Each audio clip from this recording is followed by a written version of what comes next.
What's up, Meisterville? And today we are talking about the biggest differences between the Shang-Chi comic and the Shang-Chi movie. So, if you're new here, hi, my name is Buckmeister Cool from Meister Geek Media. I talk all sorts of geek media, superheroes, anime, sci-fi, all of that good stuff. So, if that sounds intriguing to you, please tickle that subscribe button and that bell button so you never miss a video. So, Shang-Chi, the movie dropped. The trailer is hot. I love Simu Liu's look and everything. It is super, super dope and all of that stuff. But I, who have been a fan of the Shang-Chi comics for a long time, if you don't believe me, I have a whole playlist to back it up. I'll link that in the description and in the info card. But I noticed in the trailer huge, huge differences from the comics, and let's talk about it. So, number one, biggest obvious change is that now the person who was the Fu Manchu, that's Shang-Chi's dad, is now the Mandarin. So they obviously made some huge changes for that because not the greatest depiction of Asian people, but but yeah, now he is the Mandarin who was originally Iron Man's bad guy. So we're going to get the 10 Rings of Power, and Shang-Chi is going to be battling against the 10 Rings of Power, presumably. I'm not sure. But that's what I'm getting from this whole plot. Another change that's a pretty big change. There's no MI13 in this. It doesn't look like there's any MI13 because if you know Shang-Chi's origin in the comic books is that he gets sent out in the world to perform an assassination, and that's when he runs into the man called Nayland Smith, who is I think he is the leader or he is the organizer of MI13, who eventually pulls Shang-Chi in to do some missions in order to fight Fu Manchu or Han at this point.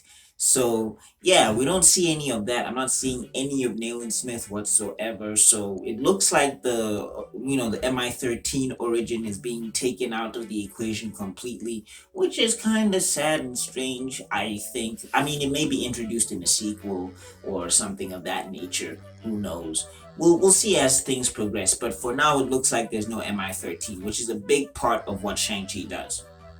Another change that's pretty big is that we're seeing he's just he's being a regular American. I guess that would be the term, because in the comic books he kind of has like a road warrior type of thing where he kind of just wanders from place to place, kind of like I think it was like a show pitched by Bruce Lee back in the day, basically, and they kind of took that plot where he's like a dude who kind of just wanders from place to place trying to fix like small situations or everything kind of thing, which is very interesting. I get why they did it that I get why they're doing it this way. I get why they're making him more of just a regular person living his everyday regular life type of thing, which is pretty interesting. So I think that change is it's a toss up for me, who's been a fan of the original books. I totally understand why the changes were made, and I'm cool with it. But yeah, it is a very big change. He's more sociable than he is in the books. I mean, he's a nice guy in the books. Like, he's not like he's a mean or he's too recluse or he's too much of a grandmaster wizard or whatever the case is. I don't know what I was going for with it.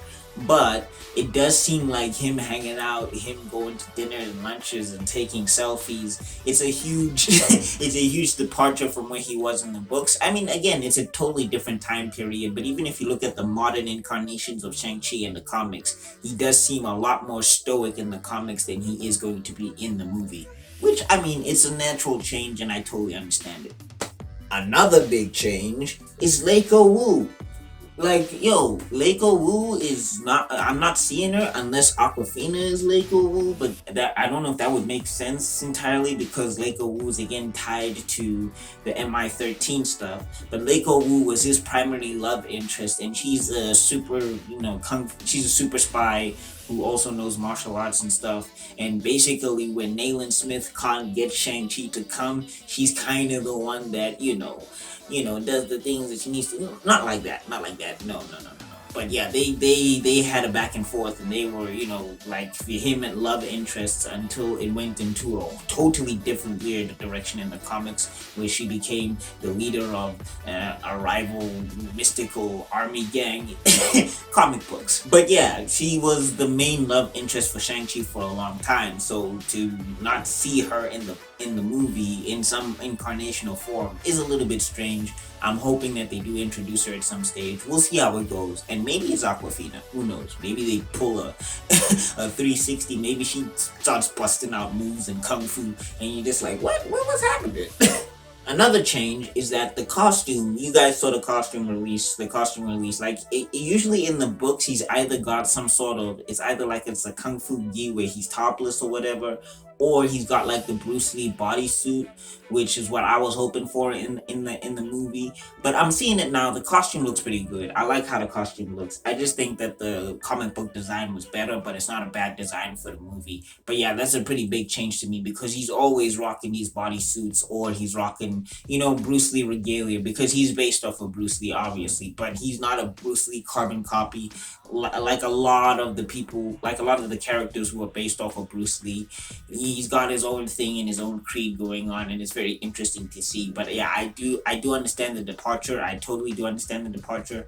But again, I would have liked to see a bodysuit. That's just me though. I would have liked to see a bodysuit. That's all I'm saying. So yeah, those are the biggest changes from the books to the movie. And a lot of the changes, a lot of the Shang-Chi fans, because remember, Shang-Chi doesn't have a lot of books, unfortunately, for some reason, Marvel. But yeah, a lot of the changes that we're seeing in the movie, I think they're making it a very more modern rendition while trying to still honor the comic books. So I hope that the departure is not too huge. I hope that the departure is not too huge because those books are good. Like, depictions aside and all of that stuff, and obvious problematic stuff aside, because there's some problematic stuff in those books, but the stories themselves, the characters themselves, and the story that they portray, especially with Shang-Chi himself and how you learn about his morality, it's really, really good, and it's really, really fun to see, and it's a really fun read, and I definitely suggest checking out all of his comic books, every one of them that was released. He's an amazing, fantastic character, and I'm so happy that he's getting a movie.